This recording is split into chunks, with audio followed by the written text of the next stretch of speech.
Harold Marshall never imagined that a routine afternoon coffee run would change his life or the entire city of Philadelphia forever. It all began on a sweltering summer day, with tension clinging to the air like static. No one knew that a single traffic stop, fueled by prejudice, would unravel powerful secrets, shatter reputations, and bring one arrogant officer crashing down. Through chance and fate, the city's most unlikely hero would be thrust into the spotlight. In this story of injustice, deceit, and redemption, we invite you to witness how hatred can backfire in the most spectacular way possible and how a single moment can ignite a firestorm of change. The sun beat down on Philadelphia in mid-July, making the asphalt shimmer with heat. Cars crawled through downtown traffic like insects weighed down by the oppressive temperatures. Harold Marshall could feel the perspiration trickling down his temple as he sat behind the wheel of his silver sedan, inching forward along Broad Street. He adjusted the air conditioning to full blast and scanned the sidewalk for a place to park. Harold knew exactly where he was headed, a bustling cafe named La Colombe, a real Philadelphia staple known for its robust espresso and artisan pastries. It was the kind of place city officials and interns alike frequented for a morning or mid-afternoon pick-me-up. At 25 years old, Harold stood on the cusp of adulthood, past the impulsive decisions of youth, but not so far into the future that he felt weighed down by responsibility. Yet, he had a significant secret. He was the son of the city's mayor, Elaine Marshall. For all the influence and status that came with having the mayor as his mother, Harold had always been taught to remain humble. Elaine Marshall, a progressive leader who championed civil rights and community policing reforms, had raised her son to understand that they were public servants at heart. While she carried the weight of Philadelphia's aspirations on her shoulders, Harold lived with only minimal perks of being the mayor's kid. He had no limousine, no private bodyguards, just the quiet sense that his last name might command attention if people put the two together. But Harold never advertised his identity. He preferred to pave his own way, volunteering at shelters, working part-time for a local non-profit, and finishing his graduate degree in urban studies at Temple University. Most people who encountered him had no idea he was directly linked to one of the city's most influential figures, and Harold liked it that way. He took pride in working alongside community members rather than standing above them. Earlier that day, Harold had been in the city's northern district, doing a bit of research for a paper about gentrification and urban displacement. He'd walked through neighborhoods brimming with local businesses, soul food restaurants, and barbershops, talking to residents about changes in the area. Now, en route to the cafe, he felt a pang of weariness. The idea of a strong coffee was calling his name. With traffic barely moving, he decided to turn right onto a side street to find a quicker route. The moment his car aligned with the corner, he flipped the turn signal careful, as always, to follow traffic rules. He'd been pulled over once before, a few years back, for a broken taillight, and it had left him on edge. Being a young black man in a city where not all officers were as progressive as his mother wanted them to be meant dealing with the occasional suspicious glance or tense conversation. As Harold maneuvered onto the quieter road, he suddenly spotted red and blue lights flickering in his rearview mirror. A shrill siren cut through the thick summer air. His pulse quickened. He didn't think he'd violated any traffic laws, yet there it was, Philadelphia Police Department cruiser, with an officer beckoning him to pull over. Harold's heart pounded as he eased his sedan to the curb. This was unexpected. He took a quick breath, glancing at the rearview mirror to see the approaching officer. "Calm down," he told himself. "You've done nothing wrong. Just follow procedure."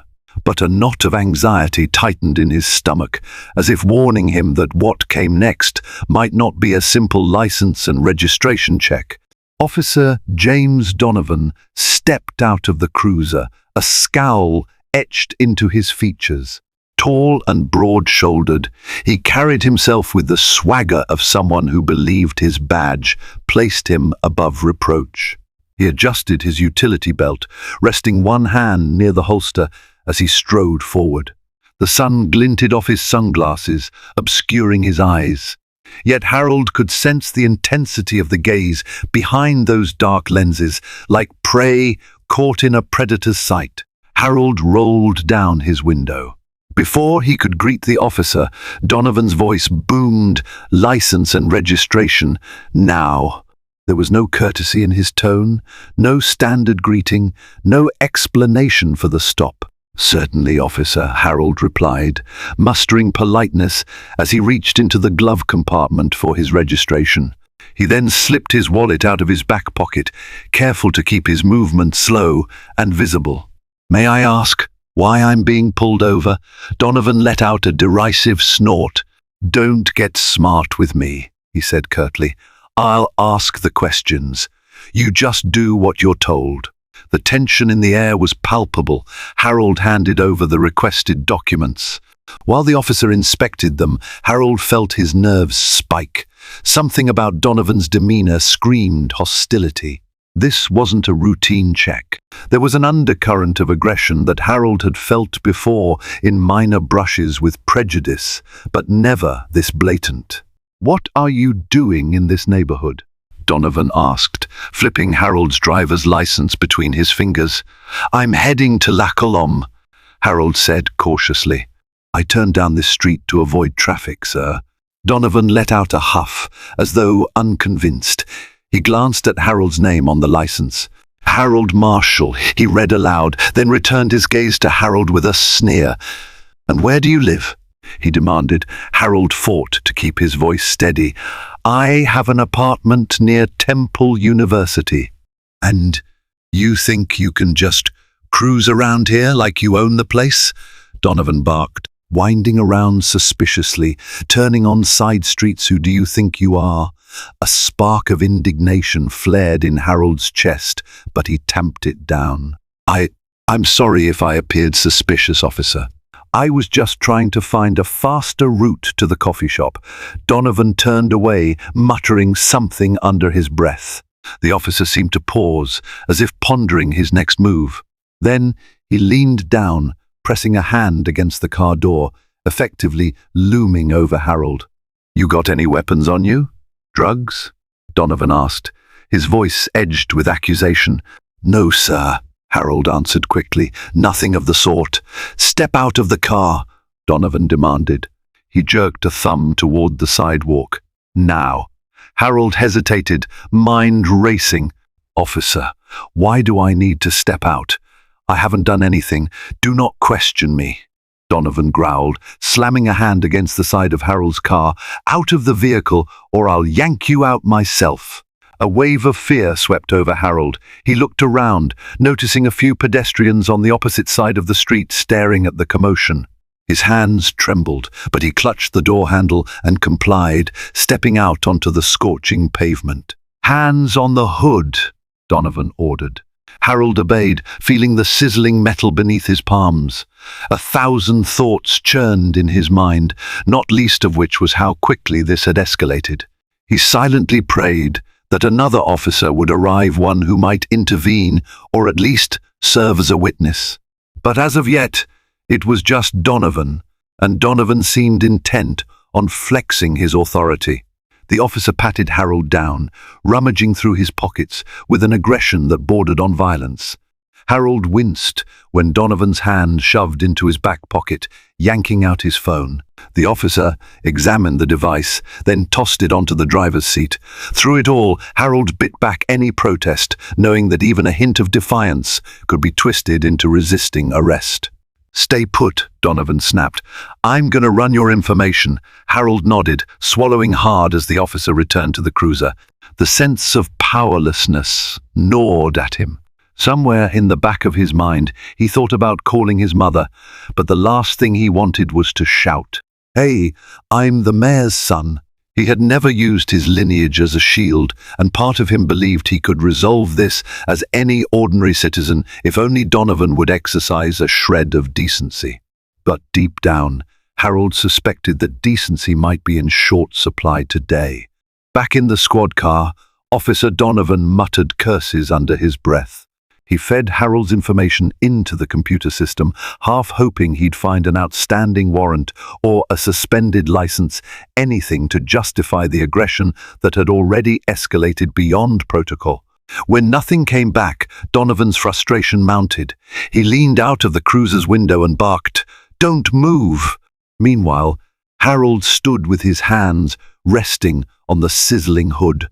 A few more curious onlookers gathered at a distance, some with their phones out, recording the scene. This only seemed to anger Donovan further as he finally emerged from the cruiser.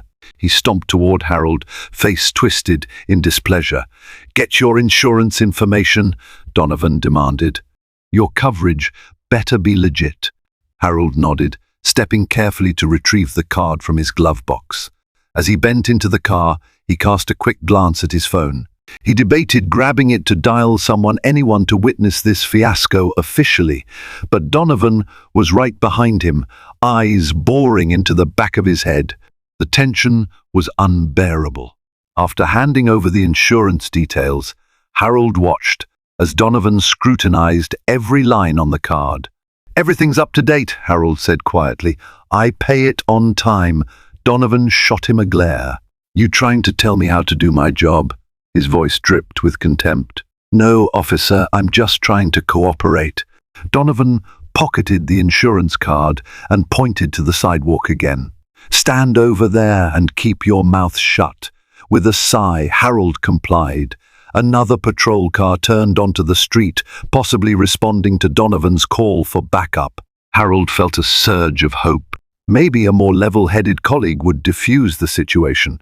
The second vehicle pulled up behind Donovan's cruiser, and out stepped Officer Roslyn Diaz. She was a shorter woman in her early 30s, her expression calm but alert as she approached. "Everything okay here?" Diaz asked, surveying Harold and then Donovan. She didn't appear to recognize Harold's name or face either. Donovan gave a dismissive wave. "Just a routine stop." This guy was driving suspiciously, turning off on random streets. "I'm checking if he's got anything illegal." Diaz raised an eyebrow, directing her gaze at Harold. "Sir, do you have any reason to believe you're being detained unfairly?" Harold swallowed, realizing the delicate position he was in. If he spoke too honestly, Donovan might retaliate. But Diaz's direct question suggested she was looking for clarity. "I'm not sure why I was stopped," he said. "I signaled before I turned. I don't think I violated any traffic laws." Diaz turned to Donovan. "Did you see him commit a moving violation?" Donovan's jaw tightened. He was acting suspicious, he repeated, as though that alone justified the stop. "We have the right to investigate suspicious vehicles in the area." Diaz nodded slowly but didn't seem entirely convinced. "Are we issuing a citation or letting him go with a warning?" Before Donovan could respond, a third vehicle pulled up, a sleek black sedan with tinted windows. Harold's eyes widened slightly as he recognized the license plate. It was the official city plate, the kind only high-ranking city officials or their staff used. His heart jumped, realizing that word must have traveled fast. Or maybe it was just a coincidence that someone from the mayor's office was passing by. The car door opened, and out stepped a tall figure in a crisp suit, Aaron Caldwell, his mother's chief of staff. Caldwell surveyed the scene, adjusting his tie as the heat pressed down. Spotting Harold, a look of concern and surprise flickered across his face. Without hesitation, Caldwell marched forward. Officer Donovan, oblivious to who this newcomer might be, held up a hand. "Sir, step back. This is a police matter." Caldwell ignored him. "Harold," he said, voice laced with urgency, "are you all right?" Then he looked to Diaz, quickly flashing an ID card. "Aaron Caldwell, City Hall." I have reason to believe there's been a mistake here. This young man is not a criminal, and I'd appreciate it if you'd de-escalate this situation immediately." Officer Donovan's nostrils flared. He snatched the ID from Caldwell's hand to examine it.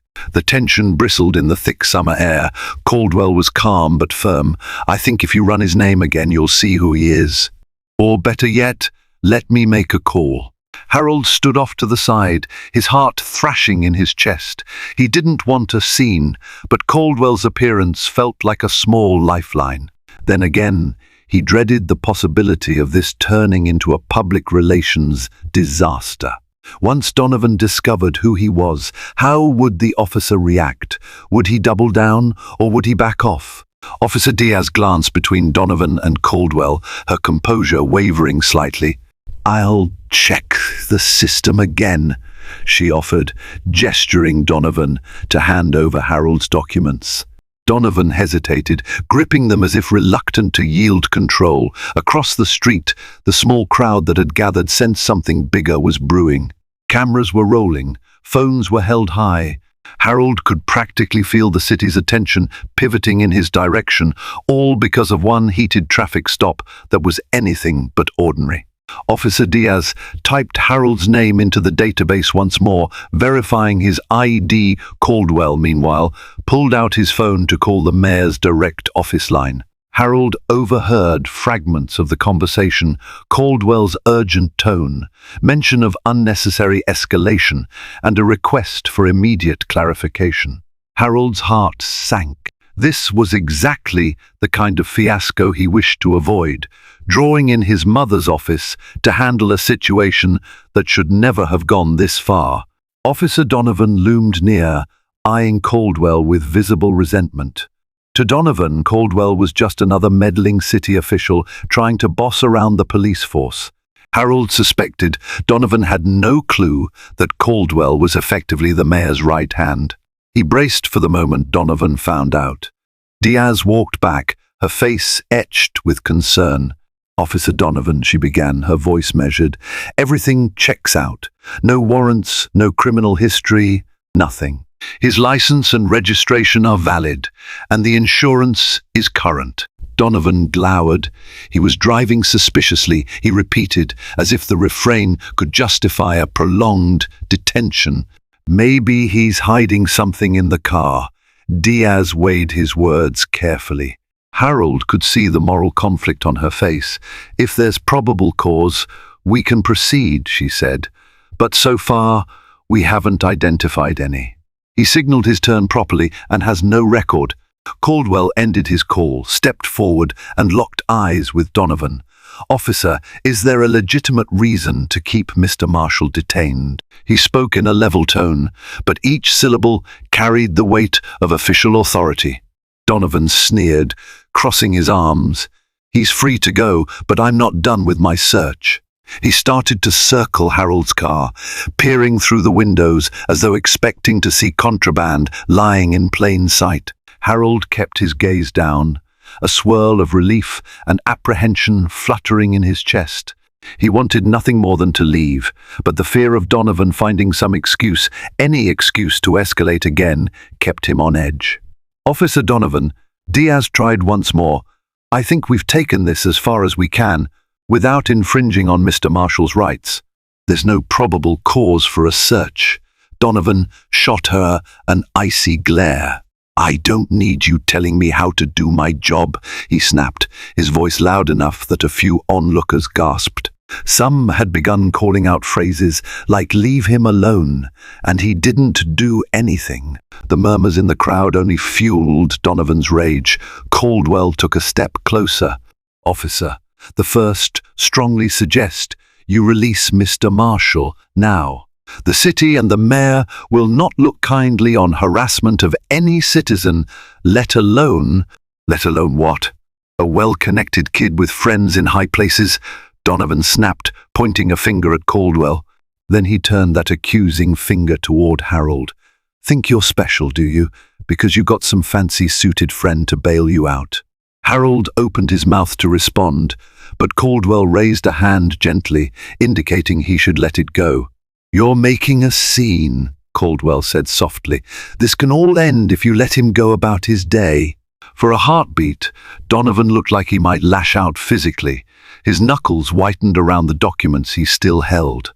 Harold braced himself, half expecting a nightstick or handcuffs. But then Donovan exhaled sharply, slamming the papers against Harold's chest. "Get out of here," he growled. "Next time, don't go creeping around like you own the streets." Harold snatched the documents, breath quivering. Diaz looked relieved, though tension still clouded her eyes. Caldwell gently placed a hand on Harold's shoulder. "Come on, let's go." Even as they walked away, Donovan continued barking insults. Harold forced himself not to turn around, not to acknowledge the sting of bigotry that hung in the air. But something told him this encounter was far from over. In a moment of clarity, Harold realized that a wave had been set in motion, a wave that could crash down on Donovan, or even on his mother's administration, depending on how these events unfolded. The crowd parted as Harold and Caldwell passed. A few concerned citizens patted Harold on the back, some whispering words of sympathy or encouragement. Others aimed their phone cameras at Donovan, capturing every scowl, every venomous word. As Harold slipped into Caldwell's black sedan, he glimpsed the fury etched across Donovan's face in the rearview mirror. He knew that look. It was the look of someone who refused to admit fault, who saw every challenge to his authority as a personal affront. The car door shut, and Harold sank into the seat, exhaustion and relief mingling in his veins. For better or worse, his identity would soon be public knowledge, and if Donovan discovered exactly whose son Harold was, the fallout would be massive. Once the sedan pulled away from the scene, Caldwell let out a shaky breath. "You okay?" he asked, glancing at Harold in the rearview mirror. Concern flickered in his eyes, and Harold appreciated the genuine care. Caldwell might be a top-level bureaucrat, but he'd always looked out for him. Harold let out a slow exhale. "I guess," he murmured. That was intense. Caldwell's hands tightened on the steering wheel. "I'm sorry you had to go through that. We heard about a disturbance on the scanner, and the description matched your vehicle, so I came to check. You know your mother's going to hear about this, right?" Harold nodded, dreading the inevitable confrontation. It wasn't that Mayor Elaine Marshall would be angry at him, she would be outraged at the blatant racial profiling. But her protective instincts would kick in, and she might call for an immediate inquiry. The last thing Harold wanted was to become a political flashpoint or a media sensation. He just wanted to live his life quietly, use his education to help people, and support his mother's efforts without drawing attention. "Where do you want me to drop you off?" Caldwell asked as they navigated through the city streets. "La Colombe, still," Harold replied with a rueful smile. "I still need that coffee. Plus, I'd like a moment to just breathe and think." Caldwell nodded. "Sure thing." He paused, then added, "Harold, I have to report this. There were too many witnesses, too many cameras. The city can't ignore something like this, especially if it goes viral online, which I suspect it will." People in the crowd were recording. Harold raked a hand through his hair. "I understand," he said softly. "I just hope it doesn't turn into a circus." They pulled up to the cafe, and Harold slipped out of the sedan. Caldwell rolled down the window. "Keep your phone on. I'll keep you posted." And, sorry again, Harold watched as the black sedan merged into traffic. Then he turned to face the cafe, trying to collect himself. His body still trembled with residual adrenaline, and a raw ache burned in his throat. Inside La Colombe, the familiar aroma of freshly brewed espresso greeted him. It was oddly comforting, a sense of normalcy amid the chaos. He ordered a double-shot cappuccino, then found a quiet corner. As he sipped the foam, he scrolled through his phone. Text messages from friends, missed calls, notifications from social media. He saw a few posts circulating, featuring a blurred screenshot of him with Officer Donovan. The headline read, "Police harass young black driver in Philly, bystanders in uproar." More and more people were sharing it. Harold swallowed hard. The story was already out there. Soon, someone would piece together his identity, and the entire city would be buzzing about how the mayor's son had been profiled by the police. He rubbed his temples, wondering how to brace for the coming storm. He was so lost in thought, he nearly dropped his phone when it rang. The caller ID flashed Mum. Harold hesitated before answering. "Hey, Mum," he said, trying to steady his voice. "Harold, are you all right?" Elaine Marshall's tone was controlled but urgent. "Aaron told me something happened. Where are you?" "I'm fine," Harold reassured her. "Just at La Colombe, that's all. I'll head home soon." There was a pause on the other end. "I'm so sorry this happened to you," she said, her voice laced with quiet fury. "We're going to address this, Harold, I promise." "I won't let them sweep it under the rug." Harold sighed. "Mom, I don't want this to become about me, okay? It's not about me. This is bigger than one traffic stop." He could almost envision her nodding in agreement. "I know," she said softly. "But it starts with one story, and we'll use it to advocate for the changes we've been pushing for. Let me handle things on the political front. You just take care of yourself." Reluctantly, Harold agreed. As he hung up, he couldn't shake the feeling that a fuse had been lit, and the fireworks were only just beginning. Meanwhile, back at the precinct, Officer James Donovan stormed into the locker room, slamming his fist against a metal locker. He seethed with anger at being challenged and undermined in front of a crowd and by that stuck-up city official who had butted in. And who was that kid anyway? Some random driver with enough connections to make a scene. He stripped off his duty belt, tossing it onto a bench. A couple of fellow officers nearby glanced over, but kept their distance. They knew Donovan's temper all too well. Officer Roslyn Diaz, however, followed him in. She took a tentative step closer, arms folded. "Donovan, what was that about?" she asked, her voice calm but firm. "You were out of line." "If Internal Affairs gets wind of this, I'm not out of line," Donovan snarled, ripping off his sunglasses and throwing them onto the bench. "We had a suspicious vehicle. I followed protocol." Diaz gave him a skeptical look. "Protocol, huh? Harassing someone without cause isn't protocol. You know that. You made everyone look bad. And the cameras there were so many cameras." Donovan glared at her. "You taking their side now? What are you, some social justice warrior? We have a job to do, and that job includes investigating suspicious behavior." Diaz shook her head in exasperation. "Your definition of suspicious behavior is a moving target, especially when it comes to black drivers. You know, we've got enough trouble with the community already. Why feed the flames?" He advanced on her, voice dropping low. "Watch your mouth, Diaz. You might have gotten a pass because of some diversity quota, but don't think for 1 second I won't report you for insubordination." Diaz refused to budge. "Report me if you want. But mark my words, Donovan, this is going to blow up. If that young man files a complaint, or if City Hall gets involved, you'll be the one in the hot seat." Donovan snorted. "City Hall," he repeated with disdain, "like they're going to do anything. They talk a big game about reform, but they rely on us to keep the city safe. And we all know who runs the show in Philadelphia." Diaz seemed about to say something but thought better of it. She turned on her heel and walked away, leaving Donovan alone in his simmering rage. A short while later, Donovan trudged into his tiny office. He checked his phone to see a string of text messages from his cousin, who worked in local news. One message stood out. "Dude, you messed with the wrong guy.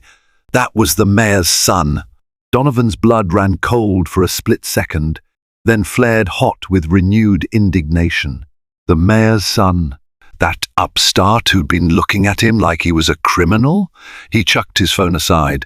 The realization that he had harassed the mayor's son only made him angrier. Suddenly, he wasn't just dealing with a random guy he could dismiss. This was a potential minefield. But Donovan had always prided himself on never backing down, no matter who was on the other side. If the mayor wanted a war, he thought bitterly, he'd give her one. He clenched his fists. So that was Harold Marshall, the golden boy.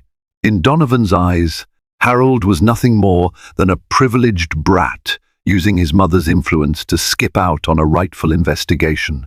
The cop in Donovan refused to even consider he might have been wrong. Instead, he was already plotting how to justify his actions, spinning the narrative to protect himself, perhaps even gain a following among those who resented the mayor's liberal policies. Little did Donovan realize that while he schemed, the wheels of justice and public outrage were already spinning, and there would be no easy escape from the consequences of his actions. The next morning, Harold woke to a barrage of notifications. Overnight, the video of the traffic stop had gone viral. Local news stations picked it up, with headlines blaring, "Racist cop harasses black man mayor's son at center of controversy." Harold groaned, rubbing the sleep from his eyes as he checked his messages. The revelation of his identity had spread like wildfire. He had at least a dozen missed calls from friends, reporters, and unknown numbers. A message from his best friend, Marcus, read, "Dude, they're talking about you on every channel. You good?" Another from a classmate said, "Stay strong, man. We've got your back." Mixed in were requests for interviews from stations like 6ABC and NBC10, plus emails from national outlets clamoring for a statement. Exhausted, Harold decided to head to City Hall to speak with his mother in person. He arrived to find the grand marble lobby swarming with reporters. Microphones shoved into his face, questions hurled from every angle. "Harold, how do you feel about the incident? Is your mother going to fire Officer Donovan? Do you think the entire police force is racist?" Cameras flashed, the cacophony of voices overwhelming. Trying to keep his composure, he offered no comment, slipping past the throng with the help of a security guard who recognized him. Riding the elevator up to the mayor's office, he could hear the blood pounding in his ears. This was a nightmare scenario, but one he'd unwittingly become the center of. Elaine Marshall's office was abuzz with activity. Aides rushed about, fielding calls, organizing paperwork. But the moment Harold stepped in, everything seemed to halt. Mayor Marshall herself was on the phone, but she quickly ended the call when she saw her son. Concern etched across her features. She hurried over. "Are you okay?" she asked, voice hushed as she guided him into a more private room. "This is getting out of control." "I'm so sorry." Harold slumped into a chair. "It's insane," he admitted. "I never wanted to be the face of this. I just wanted a coffee." Elaine sighed. "I know, sweetheart. But the reality is, this story is igniting a conversation we've needed for a long time. The police commissioner has already launched an internal investigation into Officer Donovan's conduct." Harold frowned. "Mom, Donovan's not the only one who thinks like this. I've felt it before. From other cops, from strangers who cross the street when they see me. It's bigger than one officer." Elaine nodded, her face somber. "I'm aware. That's why we have to capitalize on this moment and push for real reform." Before Harold could respond, Aaron Caldwell entered the room. "Mayor, the press conference is in 30 minutes. We need to finalize your statement." Elaine turned to Harold. "I'm going to address this publicly. I won't mention you by name unless you're comfortable with it." Harold considered for a moment, then shrugged. "They already know it's me, Mom. Hiding that won't help. But I want to be clear, I don't want this to be about nepotism. I want it to be about justice for everyone who's been stopped unfairly." Elaine placed a hand on his shoulder. "I understand. Let's go draft a statement together." They spent the next half hour crafting a speech that called for accountability, transparency, and a deeper look into systemic issues. Though Harold felt awkward being at the center, he realized his voice might make a difference. If public pressure could force a thorough investigation into Donovan's actions, perhaps it would spur broader reforms. Finally, as the clock ticked down, Elaine Marshall walked out to the press room where cameras were already rolling. Harold stayed just off to the side, peering from behind the curtain. His mother looked poised but resolute, her voice steady as she began, "Good morning. I stand before you not only as the mayor of this great city, but also as a mother who has witnessed an unsettling incident involving my son." And with those words, the political firestorm truly began. Officer Donovan watched the press conference from a small TV in the precinct's break room. Elaine Marshall stood behind a podium, flanked by city officials and the police commissioner. Cameras flashed, reporters jostled for position. The mayor's voice carried unwavering conviction as she recounted the disturbing encounter her son had endured. She demanded accountability, emphasizing that no citizen, regardless of race, status, or background, should feel targeted by those sworn to protect them. Donovan's jaw tightened. The mayor was painting him as the embodiment of racial bias, an example of everything wrong with the force. He could practically feel his colleagues' eyes on him, some with pity, others with quiet judgment. A few might even be rooting for him to stand his ground, especially those resistant to reforms and resentful of the mayor's progressive stance. Before the press conference ended, Donovan switched off the TV. He refused to let Elaine Marshall have the last word. Storming into his superior's office, he found Lieutenant Baker hunched over a desk, piled with paperwork. The lieutenant looked up, his face grim. "Donovan," he said, exhaling heavily, "we've received a formal complaint against you. Internal Affairs is investigating. Turn in your badge and gun until this is settled." Donovan's cheeks burned. "You're siding with them?" he spat. Baker shook his head. "It's protocol. I don't have a choice. If the mayor's son was involved, the commissioner wants a thorough investigation. Just cooperate. Maybe it'll blow over." Snarling, Donovan slapped his badge on the desk. His gun followed, the metallic clang echoing ominously. "This is a witch hunt. I did my job," he muttered. Baker's eyes flickered with unease. "Don't make this worse, Donovan. Go home, lawyer up if you have to, and keep your head down." Donovan stormed out of the office, ignoring the stares of fellow officers. He felt betrayed, cornered. As he left the precinct, rage coiled in his gut. If they thought he was going down quietly, they were wrong. He vowed to defend himself and expose the so-called hypocrisy of the mayor's administration, even if it meant dragging the entire city's attention back onto their dirty secrets. Outside, reporters were already gathering, their microphones aimed like weapons. Donovan shoved past them, a scowl etched on his face, refusing to utter a word. But beneath the silence, his resentment brewed into a dangerous storm, one that threatened to obliterate the thin line between duty and vengeance. In the weeks that followed, Internal Affairs uncovered a slew of complaints against Donovan, allegations of racial bias, unjustified stops, and intimidation tactics that had gone unpunished for too long. Fueled by the high-profile nature of the case, investigators worked overtime, interviewing witnesses and reviewing body cam footage.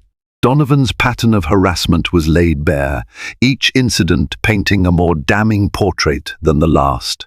Despite his attempts to spin the narrative appearing on conservative talk shows and framing himself as a victim of political correctness run amok, the public tide had turned sharply against him.